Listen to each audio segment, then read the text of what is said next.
Mais qu'est-ce que c'était que ce match, encore une fois? J'en peux plus. Tous les matchs de Lorient, c'est des scores de tennis. Il y a 250 buts dans ce match-là.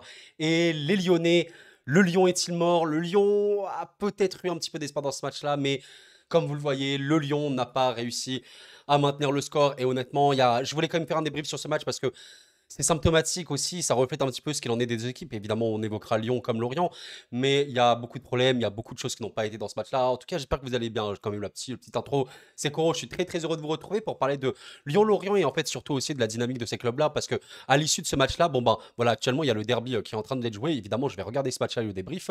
Comme vous le voyez, Lyon et Lorient, bah, sont littéralement 16e et 17e. C'est cataclysmique, honnêtement. Lyon, comme Clermont, sont les 2 équipes, qui n'ont pas encore gagné de match-là. Alors, pour Clermont, les amis, petite aparté assez choquante. Mesdames, messieurs, sachez que ce match-là a été interrompu. Alors oui, il y a eu un événement extrêmement grave, je vais vous montrer ça. Alors voilà, je ne peux pas montrer trop d'images non plus, mais en fait, voilà, le match entre Montpellier et Clermont a été interrompu parce que Maury Diaw a reçu littéralement un pétard qui a explosé et donc il est sorti sur sévière. Alors, sincèrement, un immense courage à tous les supporters clermontois, etc. Et surtout à Maury Diaw parce que voilà, vraiment, je ne comprends pas comment on peut être encore à ce point à l'ouest, vraiment, concernant le football, je vais essayer de rester poli dans cette vidéo. Bon, c'est pas le sujet hein, de la vidéo, mais je voulais quand même l'évoquer. Courage à Maurizio, j'espère sincèrement qu'il aura aucune séquelle. C'est honteux, c'est totalement honteux. Bon, maintenant, on va quand même repartir sur le sujet du coup du match entre Lyon et Lorient. Alors, moi, je vais pas vous mentir, bon, j'ai regardé ce match-là. C'est déjà un match où, il faut le dire, on a eu une pelouse calamiteuse. Vous savez qu'il y a eu les matchs de la Coupe du Monde de rugby qui ont eu lieu actuellement et il y a eu des matchs au Parc OL et la pelouse était sincèrement ignoble. Concernant un petit peu les équipes, bon, on va pas se mentir que notre cher ami Grosso côté lyonnais avait tenté quelques petites choses, notamment avec Diawara, qui était un petit peu, je pense, une surprise. Mais bon, voilà, Lovren était retitularisé après une très longue pause. O'Brien qui a fait plutôt un bon match dans le dernier match, c'était pas si mal. Et bon, globalement, bon bah c'est un petit peu la même chose. À noter quand même que Tolisso était sur le banc, Tolisso qui, je pense, on peut le dire si vous êtes lyonnais, bon, bah, clairement, ce n'est pas réellement une satisfaction à ce moment. Tolisso n'est vraiment pas bon. Et voilà, par contre, Cherki également sur le banc. Et au final, bon, bah, on va pas se mentir, tu as quand même Lorient qui marque rapidement à la 16e minute. Et honnêtement, bon, bah, c'est pas si mal. En plus, Eli Junior Kroupi, on parle quand même d'un joueur voilà, qui est très jeune, hein, qui a 17 ans. Il te met un doublé d'ailleurs dans ce match-là. Mais au final, tu te dis, bon, ok, Lorient marque encore une fois.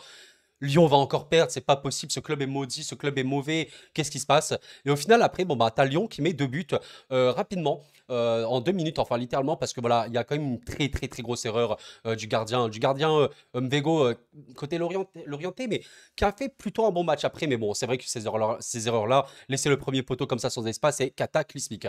Voilà. Donc évidemment que bah, là, pour Lyon, t'es en mode ah ouais, c'est super bien, surtout qu'après tu marques sur penalty. Mais honnêtement, on va pas se mentir, si vous êtes lyonnais, vous me direz, hein, mais je considère que Lyon n'a pas été non plus en mode waouh, incroyablement transcendant non plus. Je pense pas qu'on était sur ça. Je pense pas qu'on était sur ça.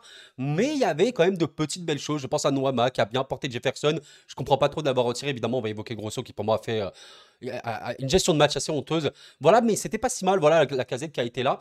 C'était pas si mal. Offensivement, il y avait un petit peu, mais je sentais que c'était d'une fébrilité assez extrême. Et mesdames, messieurs, bien sûr, il faut évoquer Lorient. Lorient, très compliqué, hein, vraiment la fébrilité de cette équipe. D'ailleurs, je me suis amusé à voir Lorient, bah, les amis, je ne sais pas si vous le savez, mais donc cette équipe est 16e. Cette équipe a mis 13 buts, donc regardez un petit peu, 13 buts, il n'y a que Rennes, Nantes, le PSG, Reims et Monaco qui ont mis plus de buts, ou égal, rendez-vous compte. Mais par contre, ils sont tout en bas. Mais pourquoi les amis? Mais regardez un petit peu, Lorient a pris 18 buts. 18 buts, les amis. C'est pire que Lyon. Mais si on regarde ça, c'est une catastrophe. La défense, l'animation défensive de Lorient, c'est un massacre. Les amis, Lorient, c'est 3 buts contre Lyon, 3 buts contre Montpellier, 5 buts contre Nantes, 2 contre Monaco, 3 contre Le Havre. Non mais les amis, là, sur les 5 derniers matchs de Lorient, tu as exactement 16 buts encaissés côté Lorientais. 16 buts encaissés sur les 5 derniers matchs. Rendez-vous compte. Donc c'est juste pour vous dire à quel point bah, cette équipe, elle est extrêmement déséquilibrée. Je pense que c'est sincèrement l'équipe la plus déséquilibrée du championnat parce qu'offensivement, elle est belle. Cette équipe, il y a vraiment de belles choses. Il marque, hein, mais bon, vraiment, offensivement, voilà, si on en parle, bon, bah, Croupi d'ailleurs, vraiment une grosse satisfaction, mais toujours évoquer Fèvre, hein, Fèvre qui est toujours assez excellent, on va pas se mentir, quand même un peu l'éclaircien côté l'orienté avec le départ de Lefebvre, vous savez, c'est un petit peu lui maintenant, la vedette, bon, le numéro 10 et tout, mais offensivement, c'est vraiment beau, hein, vraiment, il y a de quoi, il y a de quoi. Mais c'est pas possible, à un moment, le football, c'est pas seulement j'attaque, etc. Et c'est pour ça qu'en fait, je considère considère que Lyon, on va l'évoquer, Lyon est un petit peu honteux dans la manière dont ils ont géré ce match-là et j'ai envie de un petit peu, je sais que ça, comment vous dire, ça se fait pas trop de taper sur le coach, c'est facile ou quoi, mais là pour moi Grosso, il a fait une très très grosse erreur. Moi je vais pas vous mentir, un moment, t'es Lyon, mesdames, messieurs, Lyon n'a pas gagné un match. Lyon est actuellement sans match, sans victoire. Depuis le début de saison, rendez-vous compte, même en préparation, ils n'ont pas gagné réellement, peut-être un match ou quoi. Rendez-vous compte. Donc là, tu mènes 3-1 à la mi-temps contre Lorient, qui est une équipe aussi qui va pas très bien, qui est extrêmement déséquilibrée, mais par contre, offensivement, ils peuvent produire.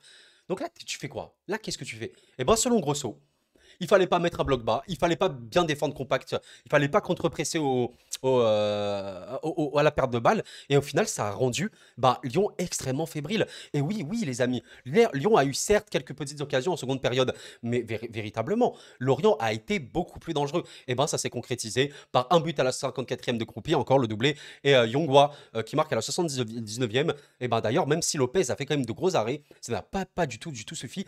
Et au final, on est sur ce match-là, on est sur ce résultat-là, et je vais vous montrer un tweet que j'ai fait tout à l'heure. Voilà, donc n'hésitez vraiment pas à me suivre sur CoroFoot, hein, comme d'habitude, je vous invite à me suivre.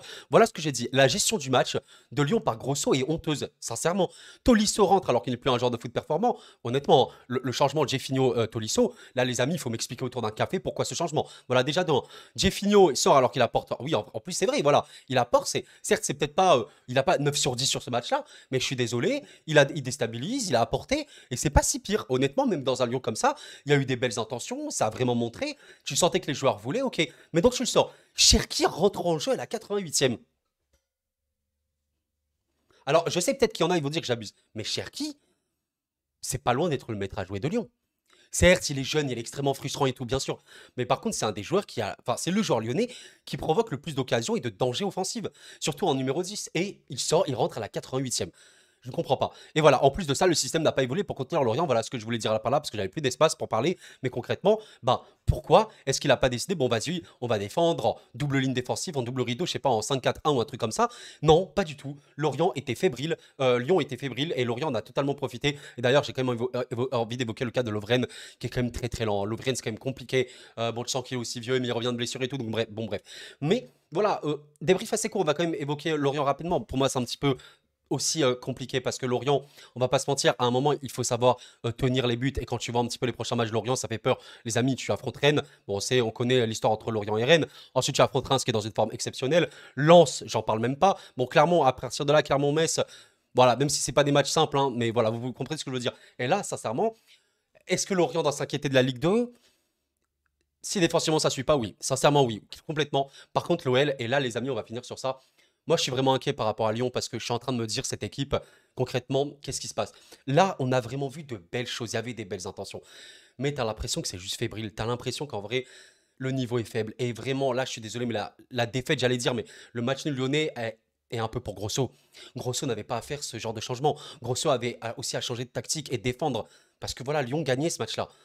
Pourquoi faire rentrer Tolisso alors qu'il est plus du tout performant? Et donc voilà, pour Lyon, on a quand même un match contre Clermont, le match des deux derniers. Ça va être un match extrêmement important. Clermont, voilà, qui n'a pas fait encore une fois un si mauvais match, hein. Clermont perd énormément, mais je suis désolé, ce match-là contre Montpellier, ils peuvent le gagner, hein. Donc on verra peut-être qu'ils vont gagner sur tapis vert suite à la blessure et à la sortie honteuse de Maurice Diaw. Mais voilà, mais Lyon, Clermont, que va-t-il se passer dans ce match-là? Je vous avoue que s'il y a un vainqueur de ce match et c'est Lyon, Lyon ne gagne pas. Sincèrement, je pense que Lyon peut réellement vivre la Ligue 2. Et c'est très, très, très, très compliqué. Et après ce match-là pour Lyon, qu'est-ce que tu as? Ben voilà, tu as l'OM. C'est extrêmement compliqué. Bon, en tout cas, écoutez, n'hésitez pas à me dire un petit peu qu'est-ce que vous en pensez de tout ça. Merci à vous d'avoir suivi cette vidéo. Pensez au like et à l'abonnement si ce n'est pas fait. Je vous remercie grandement. N'hésitez pas à me dire un petit peu aussi comment vous pensez, comment vous trouvez un petit peu le nouveau setup. Bon, peut-être que les lumières, c'est pas encore bien ajusté. J'ai peut-être le visage trop jaune et tout. Excusez-moi. Mais bon, voilà, je voulais quand même avoir ces quelques mots sur Lyon et Lorient. Compliqué hein, pour ces deux clubs. Je sais pas trop si la Ligue 2 les attend, mais c'est très très compliqué. Donc courage à vous, supporters lyonnais et l'orienté. On verra un petit peu ce qu'il en est. Et voilà, maintenant je vous laisse, je vais voir le derby Lille-Lens, Lens-Lille plutôt à Bollaert. Très très hâte de voir ce match-là et on les débriefera. Merci d'avoir suivi, c'était Coro et la paix sur vous.